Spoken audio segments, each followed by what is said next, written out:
Bem, eu já enrolei demais hoje, então, tipo, eu meio que fiquei. Cheguei aqui em casa às 18, mas aí eu fiquei. Aí eu fiz a minha lista de cedo, que eu precisava acabar. E aí depois fiquei enrolando. Mano, eu enrolei demais. Eu fui lavar roupa, tomei banho e tudo mais, então, né. Bem, hoje a gente falou sobre colisões em FEMEC. E bem, nas colisões a gente tem conservação do momento linear. E aí as colisões, elas ocorrem em sistema isolado e é uma interação de contato intensa em um curto período de tempo. Aí a gente tem duas classificações das colisões. Temos as colisões elásticas e as inelásticas. As elásticas é quando temos a troca de forças entre os dois corpos que são conservativas. Ou seja, por exemplo, se dois corpos com molas se batem, aí a mola vai se comprimir, né? As duas molas vão ficar bem comprimidinhas. E aí depois eles vão voltar, basicamente, aqui com a velocidade um do outro. E aí, nesse aqui a gente tem que a energia cinética ela se conserva e eu fiz caquinha. A energia cinética ela se conserva e tudo mais. Já nas colisões inelásticas, a gente tem perda de energia cinética e os corpos permanecem unidos após a colisão. Ou seja, se dois corpos batem. Cassino, mano, tô fazendo caca. Se dois corpos batem, então, depois eles vão ficar unidos e aí eles vão ser tratados como um único corpo e vão ter uma velocidade para um lado, dependendo de qual foi maior. Então eles vão ficar para cá ou para outro lado, tanto faz. Bem, basicamente é isso. Aí sobre colisões inelásticas, aqui é um desenhozinho melhor sobre como funciona e tal, mas dane-se. Aí temos também as colisões completamente inelásticas, que é quando dois corpos na colisão inelástica eles ficam unidos. Então a velocidade final vai ser dos dois corpos vai ser igual, porque depois eles vão ficar com a mesma velocidade, quando eles que é V2. E aí beleza. Aí, bem, pela conservação do momento linear, P1 é igual a P2, ou seja, o MAVA1 mais MBV2 B aqui seria MAVA1 mais o MBVB1 é igual a MA mais MBV2. Ou seja, tipo, o peso, o momento linear do A mais o momento linear do B, que é o momento linear inicial, é igual ao final, que é a massa total vezes velocidade. Aí, se a gente sabe que as massas e as velocidades iniciais, se a gente sabe as massas e velocidades iniciais, a gente consegue encontrar a velocidade final. Perfeito. E aí, beleza. Se a gente tem então que V2 é igual a sobre MA mais MB vezes VA1. Isso aqui é um bagaço para a gente calcular a velocidade. Entretanto, a gente nem sempre vai saber todas essas informações. E a gente vai estar considerando que VB é igual a zero. VB1 é igual a zero. Por que a gente está fazendo isso? Porque, meu, e como a gente vai fazer isso? Isso aqui vai ser um caso geral ou é só um caso específico? Bem, isso aqui vai ser um caso geral. Basicamente, a gente vai usar as forças relativas, ou seja, o VB vai ser como se fosse a força zero, a velocidade igual a zero, e o outro vai ter uma velocidade relativa a B. Então, é isso, basicamente. Então, porque isso aqui vai facilitar bastante os nossos cálculos e tudo mais. Por exemplo, a energia cinética inicial seria MA vezes VA1 ao quadrado sobre 2.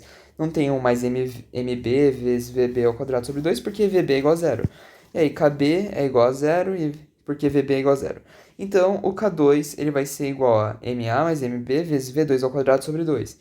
E aí, se a gente aplica essa formulinha aqui do V2 é igual a MA mais M sobre MB, a gente vai chegar aqui no final que K2 sobre K1 é igual a MA sobre MA mais MB. Então aí a gente não precisa mais das velocidades. Então é isso, mano, bem tranquilo. E aí, bem, a gente percebe que o K2 é menor do que sobre K1 é menor do que 1, ou seja, o K2 é menor do que 1. Com isso, a gente pode afirmar que uma colisão inelástica ela tem perda de energia cinética, porque K1 é energia cinética inicial, ela era maior do que a K2. Então é isso, bem tranquilo. Aí temos colisões elásticas. Nas colisões elásticas, a energia cinética ela se conserva. Aí, se a gente considera uma colisão elástica entre os corpos A e B numa única dimensão, então, não, a gente vai considerar isso, tá? Aí a energia cinética ela se conserva, K2 é igual a K1, ou seja, MaVa1 ao quadrado sobre 2 mais MbVB1 ao quadrado sobre 2 é igual a MaVa2 ao quadrado sobre 2 mais MbV2 ao, VB ao quadrado, entendeu? É bem isso, bem, basicamente, a energia cinética se conserva, aí também o momento linear vai se conservar.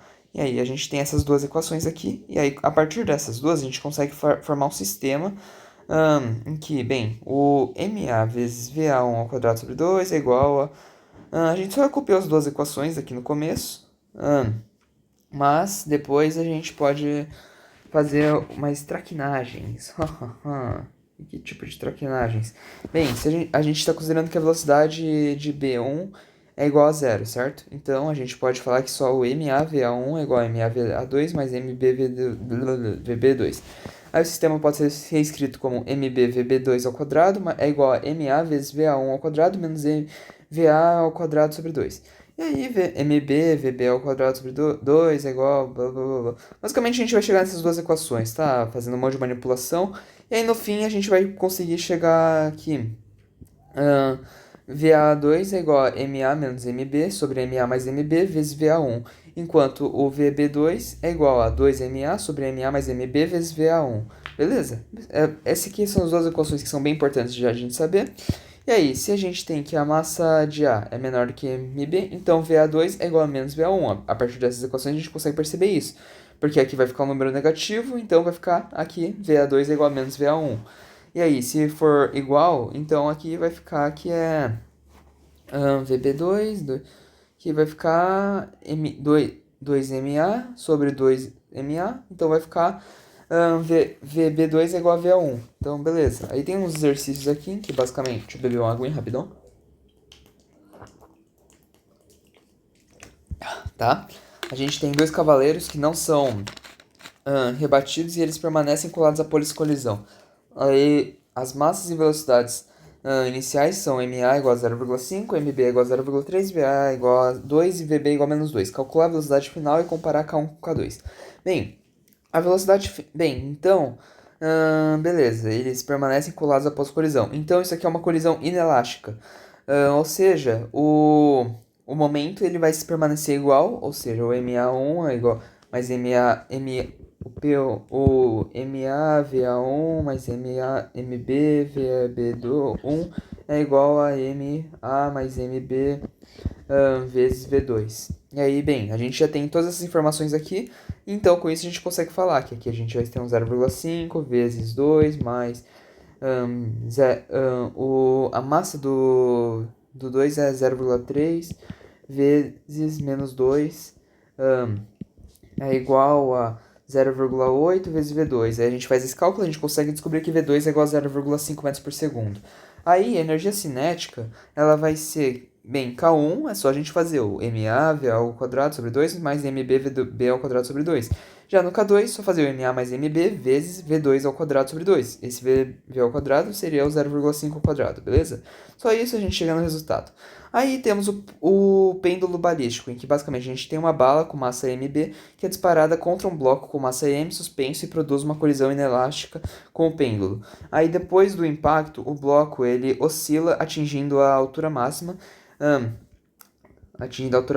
e aí os valores de mb, mm e y com base achar a velocidade inicial da bala. Bem, então basicamente a gente tem uma bala aqui que acerta esse pêndulo e aí o pêndulo ele chega aqui na altura máxima. Então isso aqui é uma união de energia cinética com colisão com cassino 4. Beleza, aqui a gente tem que a velocidade inicial da bala, a gente tem ela? Não temos ela, mas beleza. Bem, a gente sabe que é uma colisão elástica, então P1 é igual a P2. Se P1 é igual a P2, então a MB, que é a massa da bala, vezes a velocidade da bala, mais a massa do pêndulo, que é o MM, vezes a velocidade dele, que é zero, que vai igual a zero, é igual a massa da bala mais a massa do pêndulo, vezes velocidade 2, que é essa velocidade final. E aí com isso a gente vai chegar aqui MB vezes VB é igual a MB mais MP V2. Beleza, a gente chega nessa maravilha aqui. Ajudou em alguma coisa? Mais ou menos. Mas bem, a gente quer saber a altura máxima, né? Então, não, peraí, a gente quer saber o quê? A velocidade inicial da bala.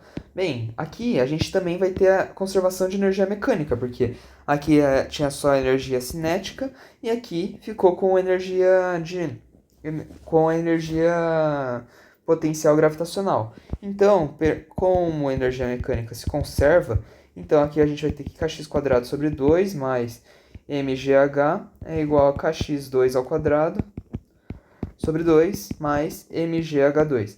Mas aqui a bala tá, os dois estão na altura zero, então aqui vai zerar. E aqui, como está na altura máxima, então a velocidade é igual a zero. Aqui é kv quadrado, mv quadrado, foi mal, tá, eu copiei errado. Aí a gente zera isso aqui, e aí com isso a gente vai chegar aqui, mv quadrado sobre 2 é igual a mgh2. A gente sabe que o V2 ele é igual a mbvp, então a gente vai ter que m, que seria, nesse caso, dos dois unidos, porque, bem, eles vão ter a velocidade da bala e tal, eles vão ter a velocidade 2 quando eles tiverem colidido, nesse exato instante. Então aqui vai ser um... Aqui é como se fosse, então, um mb mais mm, mb mais mm, vezes a velocidade ao quadrado, que seria o mbvb sobre mb mais mp. E isso aqui ao quadrado sobre 2 é igual a mb mais mm vezes g vezes h2.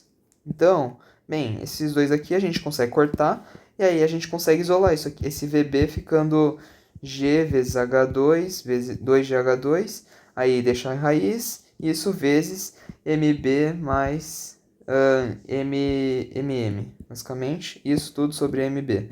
É basicamente isso, mano. É bem tranquilo esse exercício e é isso. Não tem muito o que dizer. E acabou. Nossa, tá aí, mano. A aula foi rapidinha, então tô indo explicar cedo, rapidão, pra eu jantar, porque eu não jantei no Rio porque acabou a energia.